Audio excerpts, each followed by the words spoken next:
No one wanted to speak at my grandmother's funeral. So I rose, throat tight, and began to lie. I painted Evelyn Walsh as warm, patient, even generous. Faces softened. Tears welled for a woman who never existed. I'm Emma Walsh, 28, a high school English teacher. I was the quiet granddaughter, the one overlooked for years. My cousins competed for her fortune. I never joined their contest. Evelyn once told me, "You're the only one who wants nothing." I never knew if it was praise or warning. After my eulogy, her lawyer leaned close, smiling strangely. "Congratulations," he whispered. "You just passed her final test." Tomorrow morning, his office would change everything. I grew up in Evelyn Walsh's shadow, and it was cold. She was wealthy, sharp-tongued, and merciless with her own family. Cruelty wasn't random. It was strategy. She knew where to cut deepest. My cousin Lily struggled with her weight. Evelyn called her the family burden. My cousin Sarah dreamed of painting. Evelyn mocked her as future failure. One by one, their spirits bent under her words. And me? I was Emma, the invisible granddaughter, the one who loved books, art, quiet afternoons. But those things meant nothing to Evelyn. She wanted warriors, heirs, performers willing to grovel for inheritance. I never played. While cousins bowed and begged, I just visited. I sat in her parlor, listening to complaints about everyone. Sometimes I pushed back. Sometimes I stayed silent. Once she squinted at me and said, "You're the only one who doesn't want something." Her tone was unreadable, half insult, half respect. But I'll never forget the night she turned on me. At Christmas dinner, I gave her a framed poem I'd written. Her eyes scanned the lines, then she laughed. Sharp, deliberate. "Poems don't pay bills, Emma. No wonder no one notices you." The room fell silent, my cousins staring at their plates. My cheeks burned, my throat clenched. She wanted me small. That was her gift, to make love feel like shame. At holidays, my cousins performed like circus acts. Flashing grades, careers, and false smiles, all for Evelyn's approval. I sat quietly, watching her wield money like a weapon. A check here, a cruel remark there, always keeping control. By the time she died, bitterness coated every memory. So when no one dared speak at her funeral, I rose not out of love but survival. What came after the funeral would rewrite everything I thought I knew.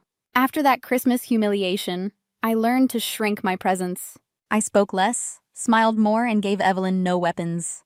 But silence carried its own kind of punishment. At family gatherings, I was the background character.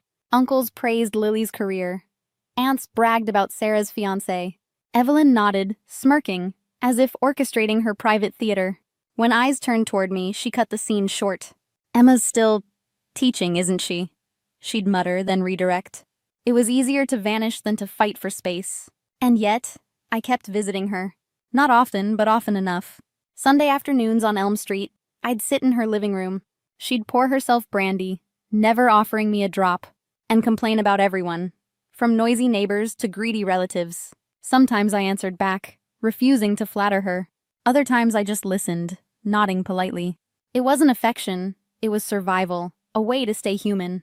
She once studied me for a long moment and said, "You're strange, Emma. You don't beg.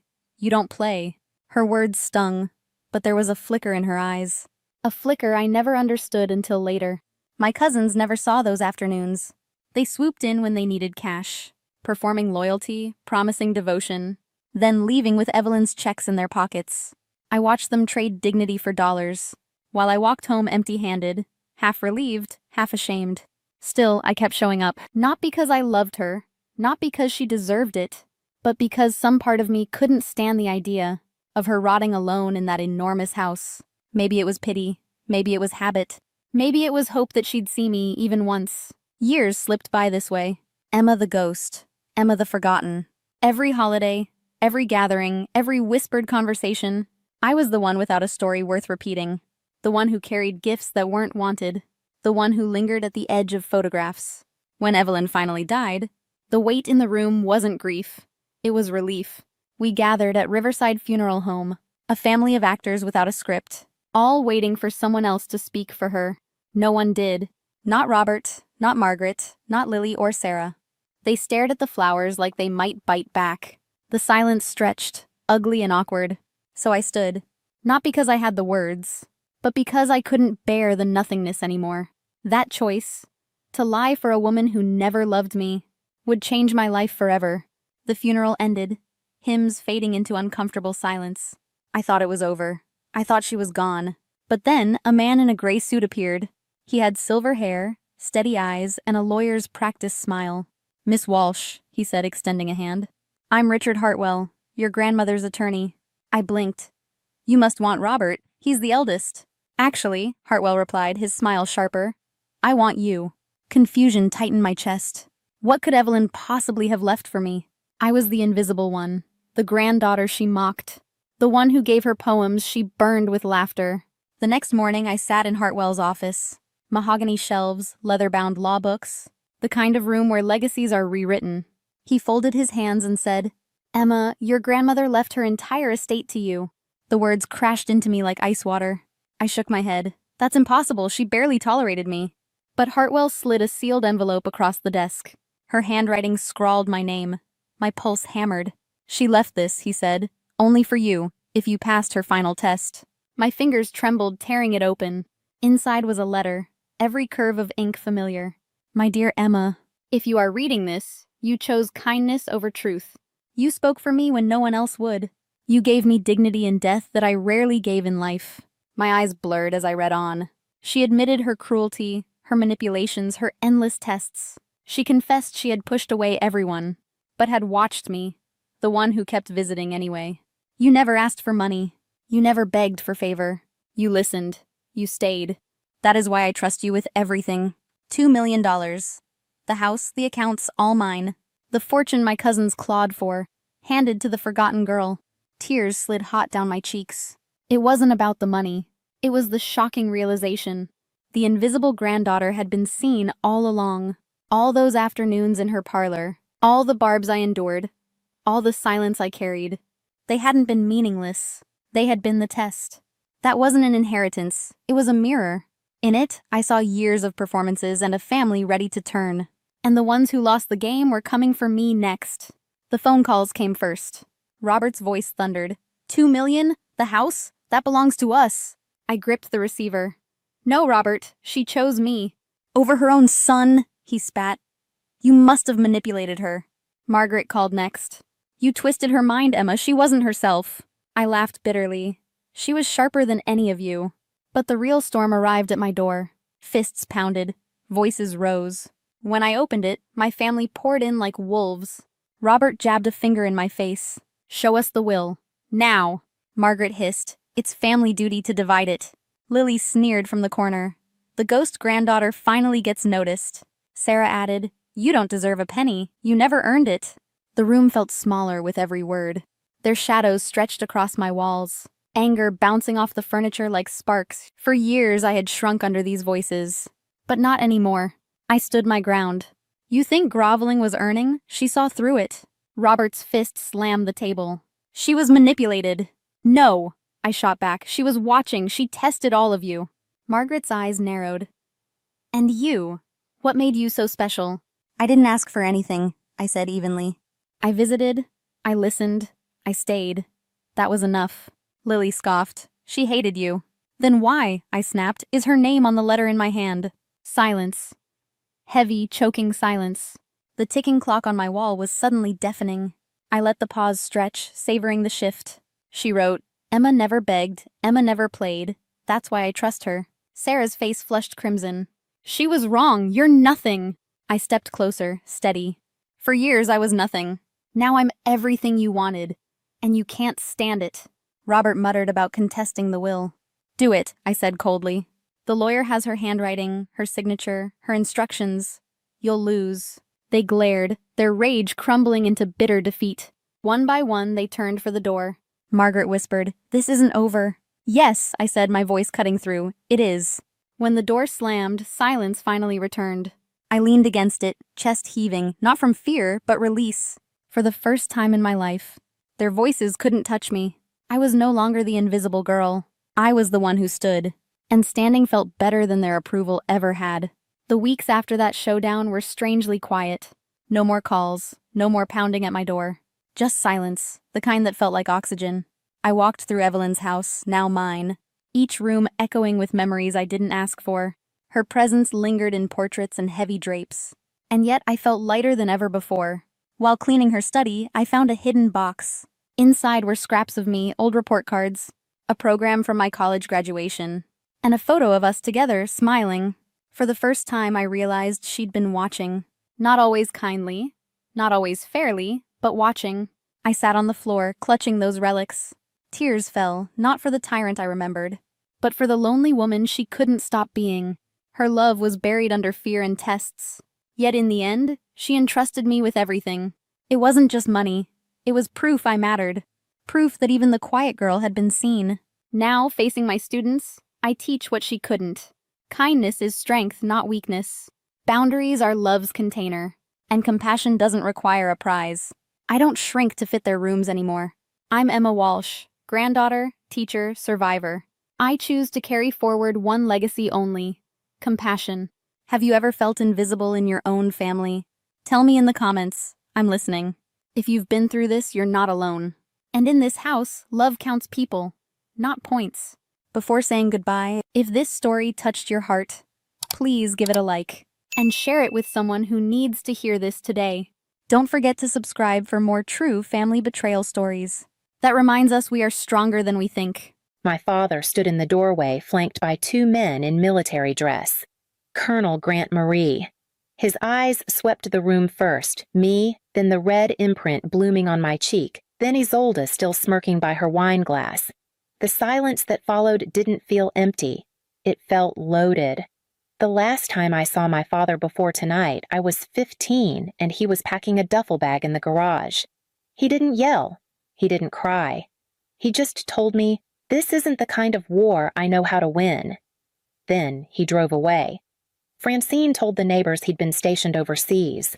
Told Isolde he'd abandoned us. Told me nothing. From then on, it was just the three of us, one daughter made of light, the other a shadow, and a mother obsessed with what the world saw.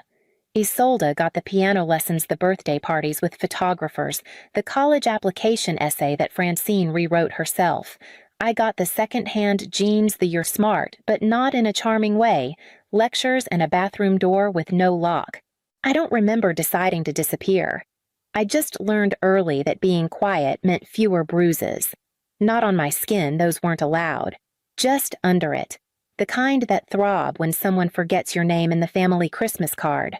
Francine had a saying, "We don't air dirty laundry." So we folded it, stuffed it in drawers, and smiled for the holiday photo while Isolde stood in the center lit like a stage. Even back then, I think I knew something was wrong. But if your world has always tilted slightly to one side, you stop noticing the lean. When I left for college, no one cried. When I got my degree in pediatric therapy, no one came to the ceremony.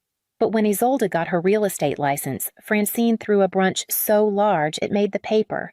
Still, I kept showing up.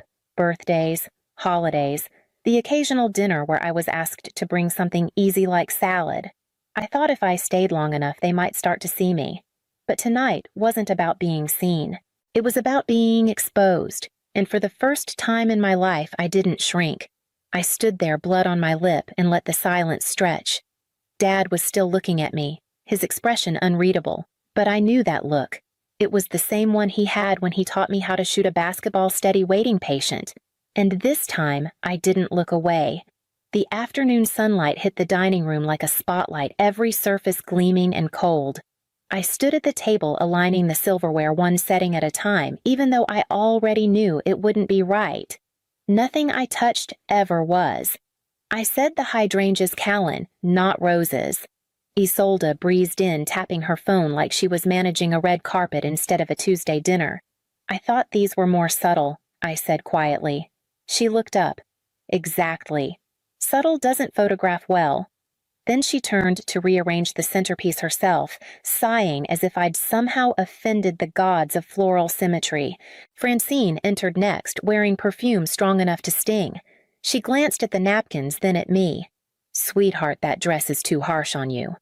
Wear the sage one. It softens your shoulders." I looked down at the navy wrap dress I'd bought last month. It was the first thing I'd chosen for myself in years.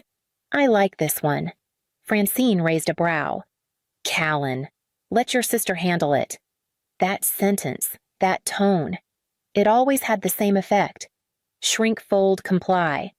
I walked upstairs and changed. When I came back down, the table had been entirely redone. Isolde had added crystal place cards and moved my seat to the far end near the kitchen door, not next to the guest of honor. "This way you won't have to carry dishes so far," she said brightly. I nodded. I swallowed. I smiled. But then I went into the guest room, locked the door, and pulled out my phone. My fingers hovered for a second before opening the old contact. Dad. I hadn't texted him since the summer after graduation. I'd never replied to his last message, "Proud of you, kid. Always here." Now I typed 4 words and hit send before I could talk myself out of it. "Can you come tonight?" He didn't respond right away. I stared at the screen, waiting for the dots to appear. They didn't. So I pocketed my phone and went back to setting a table that had already erased me, pretending like nothing had changed when in fact everything had just shifted. Isolde's first crown came when she was 6. Little Miss Centennial days. Her face plastered across the local paper teeth missing and eyes beaming. Francine framed it the next morning. It still hangs in the upstairs hallway. My first trophy came a year later, 3rd place in the regional science fair. I'd built a working solar oven out of cardboard and black paint. Francine told me not to get too attached. "Science isn't a spectator sport," she said, handing me a towel to wipe my dusty hands before dinner. The trophy sat on a shelf in my bedroom until we moved houses. It didn't come with us. Isolde was the brand. She was the performance. I was the draft behind the curtain, useful, invisible, easily erased. But Dad, before things fell apart, used to sit with me at the kitchen table while I drew diagrams of imaginary cities. He'd ask questions no one else cared about. Where's the water go? Where do the people walk at night? He made me believe my quiet ideas had shape, that they could become something. When he left, he took a piece of that belief with him. Francine told us it was about another woman. She burned the letter he wrote and changed our number. But a few weeks later, I found a postcard tucked inside a library book I'd left on the porch. It was from Colorado Springs. His handwriting hadn't changed. "You're not invisible, Cal. Love you. Always." I kept it hidden behind the lining of my jewelry box. The edges are curled now from rereading. I never wrote back. Not because I didn't want to, but because I didn't know if I was allowed to. Isolde used to call me Dad's little sidekick. She said it like a slur, and maybe I was. We watched nature documentaries while she rehearsed her talent routines. We built a windmill out of popsicle sticks while she practiced her wave for the harvest parade. When he left, I thought maybe it was my fault too. Maybe my silence had driven him out. Maybe I hadn't been worth staying for. But the truth is, some stories are written to cast one daughter in the light and leave the other in shadow, and maybe that's why when I sent that message, I wasn't sure if the light would still know where to find me. The roast was dry. Francine blamed the oven. I blamed the tension simmering underneath every polite sentence. Mrs. Lockhart, the politician's wife, sat across from me in a silk blouse that probably cost more than my rent. But her questions weren't performative. They felt real. "So, Callan, I heard you work with children. Special needs, is that right?" I nodded, a little surprised. "Yes. Pediatric occupational therapy. Mostly early intervention, motor skills, communication, sensory processing. We try to catch developmental gaps before they widen." Her eyes lit up. "That's incredible work. I imagine it's emotionally intense." I smiled. "It is, but rewarding too. There was this one little boy who wouldn't let anyone touch him, nonverbal, completely shut down. But we started with these beanbag tosses, simple, rhythmic. After 2 months, he ran down the hallway just to hug me goodbye. There was a pause, the kind that usually means people are listening. Then Isolde laughed. "Oh, come on," she said, swirling her wine. "She just plays with toddlers all day. Let's not make her sound like a war hero." The table shifted. Mrs. Lockhart's expression tightened. Francine didn't even blink. "Isolde has a point. Let's not get carried away. I mean, it's not brain surgery." I felt it rising before I could stop it. Years of being minimized, sliced into smaller and smaller pieces until all that was left was something easy to dismiss. I looked straight at Isolde. "You wouldn't last an hour in my shoes." Silence. Then an awkward chuckle from someone down the table. Isolde stood. Excuse me, I said you wouldn't last. You've spent your whole life rehearsing how to look important. I spend mine trying to make sure kids feel safe enough to speak. Her smile vanished. She stepped around the table heels clicking like threats.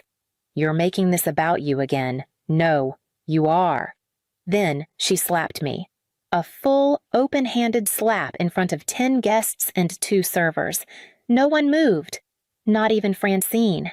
I reached up, touched my cheek, and saw red on my fingertips. The shame wasn't mine anymore. That's when I heard it. The front door creaking open.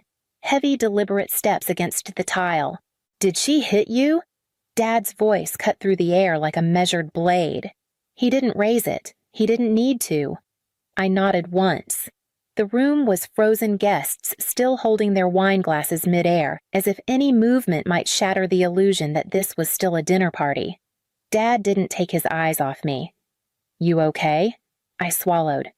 I will be. He turned to the 2 men behind him, broad-shouldered, stone-faced, dressed in civilian clothes, but wearing something unmistakably military in their posture.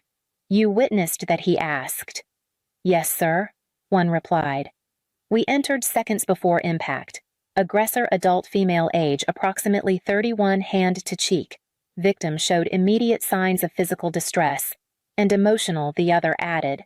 Francine stood up so fast her chair scraped the floor. Grant, what the hell are you doing bringing armed men into my home? This is a private family gathering.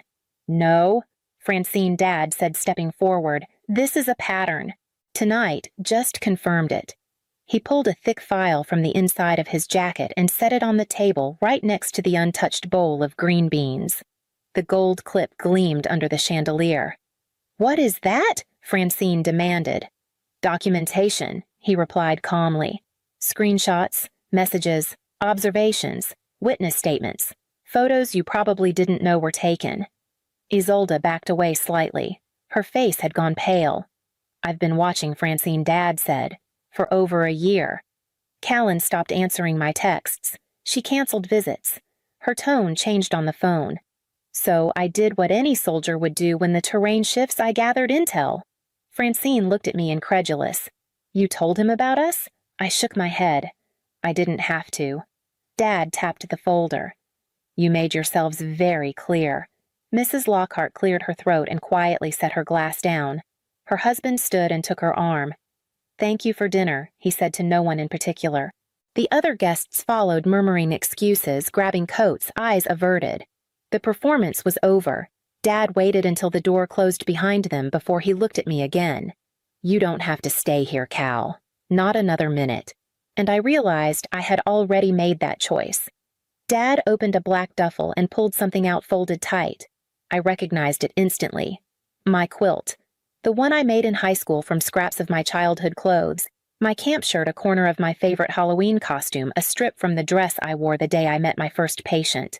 Francine had thrown it out last spring when she hired a decorator to bring the house up to standard. I'd come home and found it in a trash bag by the garage. She hadn't even looked sorry.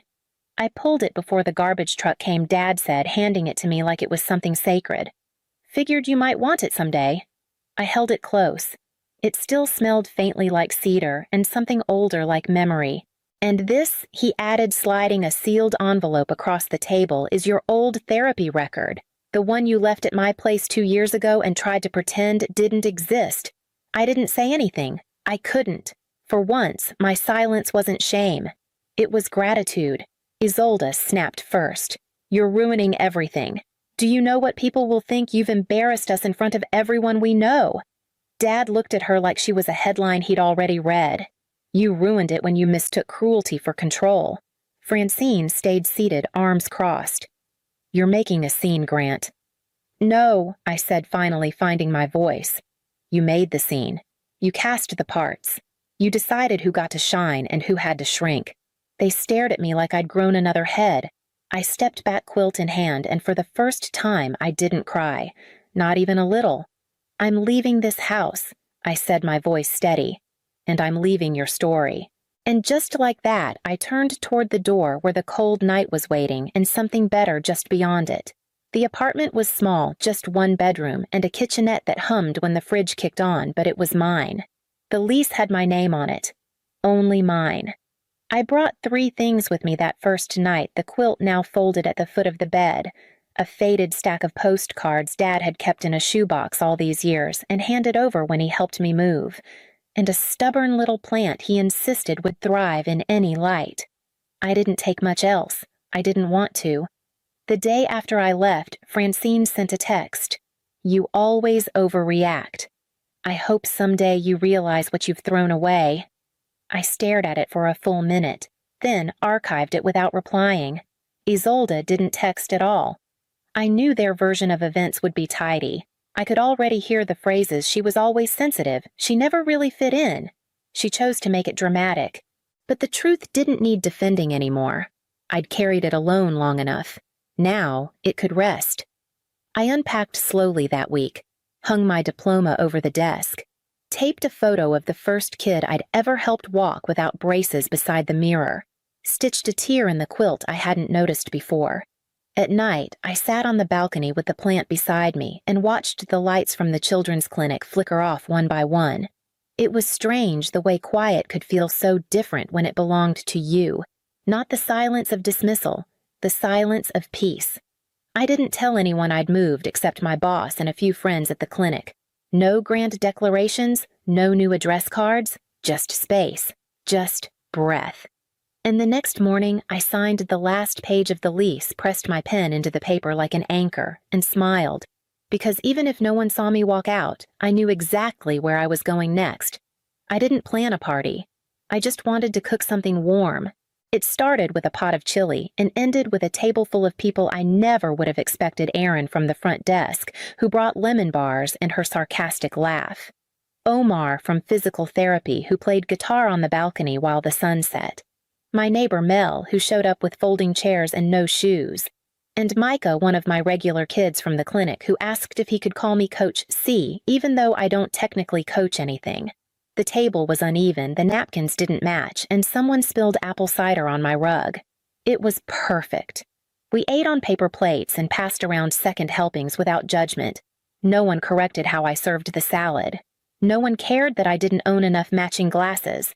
Halfway through the meal, Micah leaned over and asked, "Where's your real family?" I didn't flinch. "They're not here," I said. Then I smiled. "But I am." No one needed more explanation than that. After dinner, while people chatted and stacked dishes, I pulled the quilt from the closet and laid it over the couch. No more hiding it, no more folding myself to make others more comfortable. It had frayed edges now, a few threads coming loose at the corners, but it was still whole. Still mine. Just like me. Someone asked if we could make this a regular thing. I said yes before I even thought about it. Because somewhere between passing the cornbread and listening to Micah talk about his dream of becoming a paleontologist, I realized I wasn't rebuilding what I'd lost. I was building something that had never existed before. And for the first time, I wanted to stay in the story I was writing. The auditorium lights were too bright, but I didn't mind. I stood at the podium in a blazer I'd chosen myself, no one else's input, no one else's voice in my ear. The students shifted in their seats, quiet but attentive.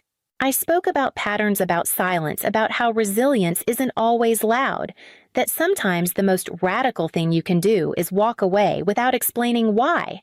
Halfway through, I saw her.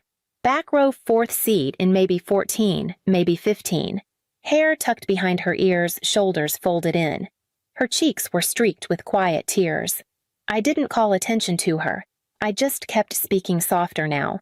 Afterward, she found me near the exit. "How did you know when it was time to leave?" she asked, barely above a whisper. I didn't rush the answer. When I stopped waiting for them to change, I said, and started believing I deserved something better whether they ever saw it or not. She nodded once. That was enough. I walked back to my car alone, the air crisp and full of nothing I needed to brace against. There would be more talks, more stories to share, more girls like her waiting to feel less alone. And wherever I went next, I knew I'd carry my voice not as a weapon, but as a compass. The lemon bars were cooling on the rack when the text came in. I had just finished dusting them with powdered sugar, careful not to overdo it the way Dad hated. Just a whisper, he always said. I used his words in my head like a spell, hoping it would make the moment feel more connected. The kitchen smelled like vanilla and citrus, and the to-do list was nearly complete, cooler packed, route printed, keys by the door. All that was left was to load the car in the morning and wait for their arrival. My phone buzzed. One sharp vibration on the counter. I dried my hands on the towel, looped at my waist, and picked it up expecting maybe a last-minute change from Mom or a question from Chase about the pontoon rental. Instead, just this Ashley will take your place. She won't embarrass us. No hi, no punctuation, no explanation. I stared at it long enough for the screen to dim, then tapped it awake again, as if the words might rearrange themselves into something softer. They didn't. Embarrass them. As if I hadn't spent 3 months quietly organizing every detail of this trip. As if I hadn't chosen the cabin for its accessibility called the bait shop to make sure they still rented kid-sized rods or triple-checked that the upstairs shower had grab bars for Mom's knees. But Ashley with her perfect lipstick and polite laugh wouldn't embarrass them. The lemon bars sat untouched. I walked to the sink, washed the bowl, the whisk, the spatula. I wiped down the counter, swept the floor, and folded the towel in half. Everything clean, everything in order. Then I picked up the phone again and typed, "Noted." I didn't send anything else. No questions, no argument. Just one word and the cold hum of the message sliding out of my life. The timer for the last load of laundry buzzed in the other room. I didn't move right away. Just stood there, hands still damp, feeling something shift, not explode, not shatter. Just slide quietly out of place. And in that silence, I opened the freezer and began taking out the labeled meals I'd prepped for the trip one by one. I laid the lemon bars into a container one by one, as if I still had a reason to. The box would stay sealed, but the motions helped like packing a wound to keep it from bleeding. On the dining table sat the trip folder. I'd labeled it Lake Hartwell, Family Trip, July, printed in bold laminated just in case someone spilled iced tea on it. Inside the rental contract, emergency contacts local hospital routes, a list of restaurants with vegetarian options for Chase, and a page titled Just for Fun with trivia games and boat day playlists. I'd even printed coloring sheets for the kids. None of it mattered now. None of it had ever been asked for. That thought hit harder than the message. I opened the freezer. Inside, Ziploc bags were marked in red Sharpie Ellie, GF Granola Dad, no mayo snack pack, boat day. I stared at the neat rows and couldn't remember which part I did because I wanted to and which part I did so they wouldn't have to. I'd booked the lake house in January before any of them even confirmed their dates. Paid the deposit from my own savings. When I sent them the link, Mom just said, "It's fine. Don't pick anything rustic. Your father's back can't take another saggy mattress." I'd called the host personally to ask about mattress firmness. I'd also ordered the shirts, navy blue with simple white lettering Brennan Family, Lake Life 2025. Sizes collected design approved shipped to my house. I'd planned to hand them out the first night with a silly toast, something lighthearted to mark that we all showed up, but I was the only one showing up, and they'd decided that was too much. It always had been, I think. I was too loud when I laughed, too specific when I planned, too sharp when I noticed the subtext in their silence. Ashley, on the other hand, fit in like a placeholder from a magazine page. Easy smile, softer voice, always agreeable. I'd watched her once fumble through organizing Thanksgiving pie orders. She cried when the bakery got the flavors wrong. I fixed it. Drove across town and bought 5 fresh ones at a different shop. Nobody remembered that part. I carried the labeled bags to the trash and dropped them in without ceremony. Then I walked back to the table, sat down, and opened the rental contract. My name was on every page. It wasn't just this trip. It never is just one thing.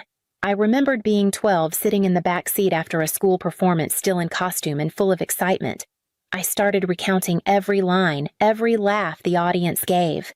Mom turned in her seat and said gently, "Honey, not everyone wants a full recap. Let others talk too." That was the first time I felt it. The slow nudge toward quiet. At 17, I called out a family friend for making a racist joke during dinner. The table froze. Dad shifted uncomfortably. Afterward, Mom pulled me aside and whispered, "We don't need to make things awkward." I was grounded for tone. Not words, just tone. When Chase brought Ashley home for the first time, she arrived with a bottle of wine and a delicate cardigan that matched her shoes.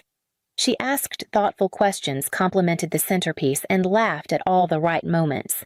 I watched Mom's face soften, watched how easily Ashley floated through the room without causing any disruption.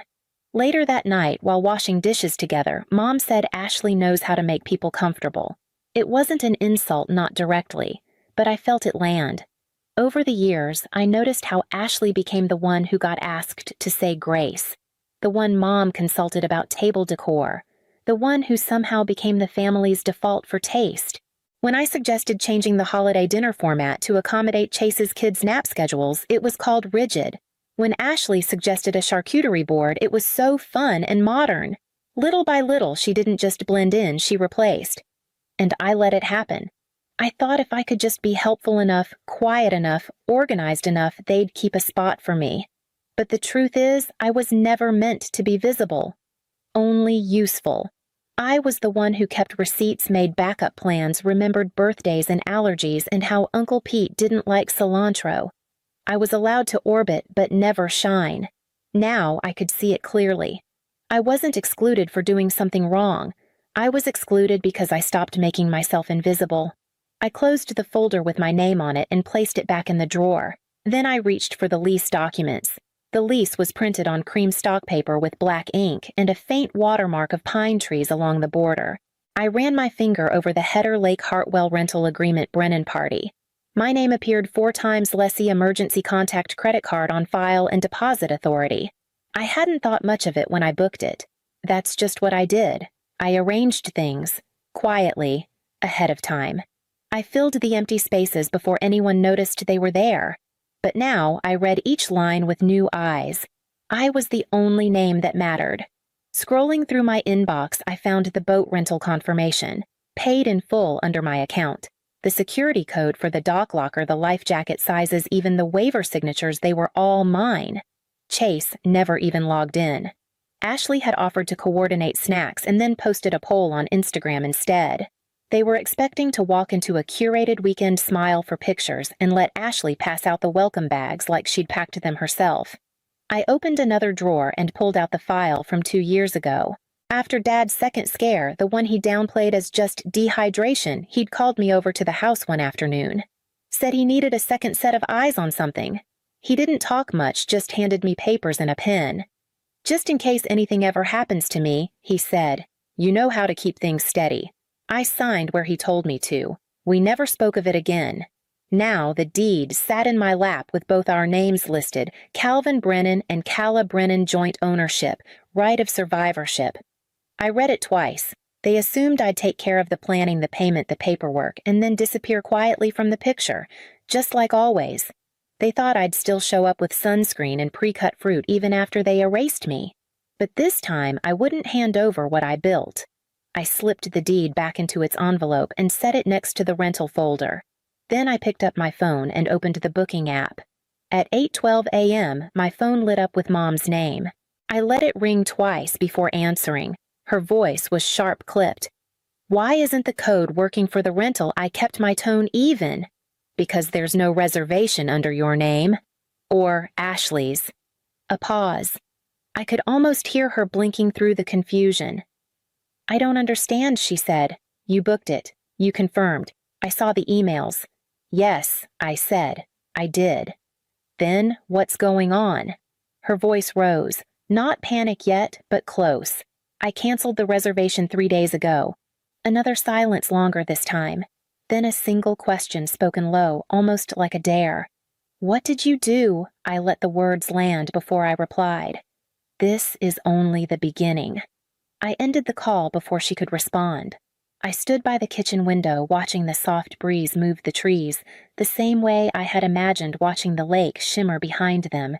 Somewhere across town, they were probably standing on the gravel driveway in front of the locked cabin bags at their feet, sun hats in hand, still waiting for a weekend that no longer belonged to them. The group chat lit up next. First Chase, then Ashley. I didn't read them. Instead, I picked up my coffee, walked to the porch, and sat on the swing I'd sanded and stained last summer. I'd always believed being dependable meant staying available no matter how many times I was dismissed or forgotten. I thought being the one who handled things meant something close to love. But this didn't feel like love. This felt like a script they were used to me playing, one where I kept everything running just so they could enjoy the show. Without me, the lights didn't come on. Without me, the stage stayed dark. I opened the second message from Mom.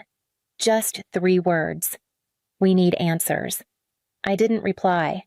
Not yet. Maybe not at all, because for once they were going to have to find their own way. They were going to have to sit with their confusion, their inconvenience, their suddenly unraveling plans. Plans I used to tie together like thread around a gift no one thanked me for. I took a sip of my coffee and turned off my phone. By noon, the messages came in like slow drips from a leaking faucet. Each one a variation of confusion dressed as concern. Ashley was first. Must be a system error. You booked it, right? I stared at it for a moment, then typed, I trust the owner handled it. I'm no longer involved. No emoji. No explanation. Just enough. She didn't reply. A little while later, a string of missed calls from Chase. Then one connected. Hey, he said too casually. Just wanted to check in. I said nothing, waiting. So, Ashley's kind of upset. He continued. She thinks maybe the host got confused, and Mom's overwhelmed. She had to sit in the car with Dad while we called around trying to find a room. There's a sports tournament or something, so everywhere's full. I kept my voice level. That sounds frustrating. There was a long pause, like he was hoping I'd jump in, offer a solution call, a contact, pull a favor. That's how it always went. But I didn't. You booked everything, he said, his tone quieter. Did something happen between you and Mom? I thought about the lemon bars, the shirts, the lists, the message. I just decided not to participate in something I wasn't invited to, I said. He cleared his throat. She didn't mean it that way, Calla.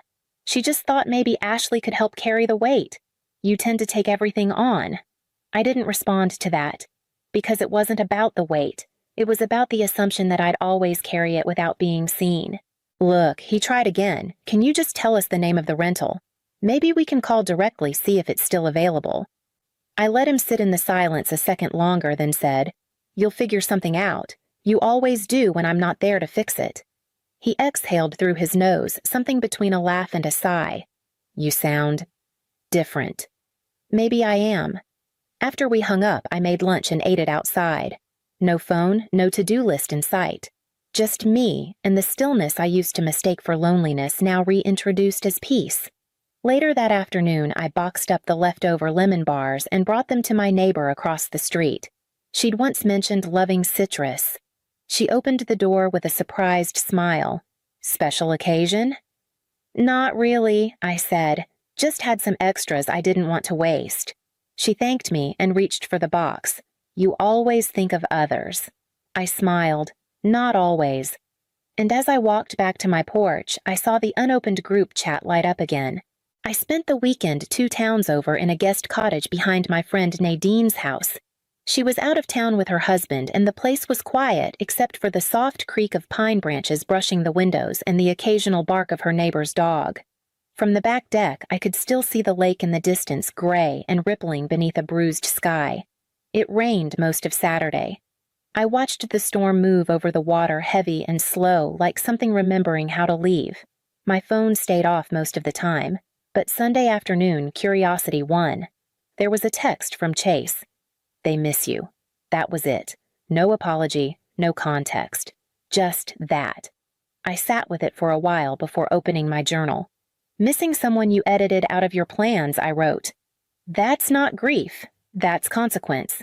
I didn't need to hit send for it to count. In the quiet that followed, I made tea and reread the lease agreement for the lake house. The cancellation fee was non-refundable. I'd paid it without hesitation. Not for revenge, but to reclaim the part of me that always covered their tracks while they wandered through life without maps. I thought of Mom, probably still convinced this was about a miscommunication. Ashley rehearsing explanations for photos that would never be posted. And Dad saying nothing at all, as he always did. I used to wonder what they'd do without me. Now I didn't need to. That night I slept better than I had in months, and when I woke the next morning, the only sound was the wind through the trees and the undeniable quiet of having nothing left to prove. When I got home, the first thing I did was open the hallway closet, the one with bins labeled seasonal and misc, and family. I pulled down the box marked reunion stuff, half filled with old matching shirts, unused banners, and a deflated beach ball from 2 summers ago. I sorted through it slowly. The shirts were soft from wear, each one a different version of the same message: togetherness, unity, tradition. I held one against my chest for a second, then folded it neatly and set it in the donation pile. By noon, 2 bags sat by the door. I didn't second-guess a single item. After lunch, I opened my laptop and booked a cabin in the Olympic Peninsula. 3 weeks from now. No shared itinerary, no group chat. Just me, a trail map, and whatever weather waited on the coast. Then I opened a fresh notebook and wrote across the top of the first page, "Things that are just for me." Under it, I listed 3 things to start. The pen hovered for a moment before I added a fourth 4, not explaining why I need space. Somewhere downstairs, the dryer buzzed. I let it go. The world could wait. In the living room, I rearranged a few framed photos. Took down the one from that lake trip 5 years ago, the one where I was behind the camera while everyone else smiled. I replaced it with a picture Nadine had taken of me last fall. I was mid-laugh holding a thermos wearing a jacket I loved. I looked at it for a long time. Then I stepped back, sat down, and let the room settle around me, not like a stage waiting to be filled, but like a place I finally claimed. And on the next page of the notebook, I began to write again,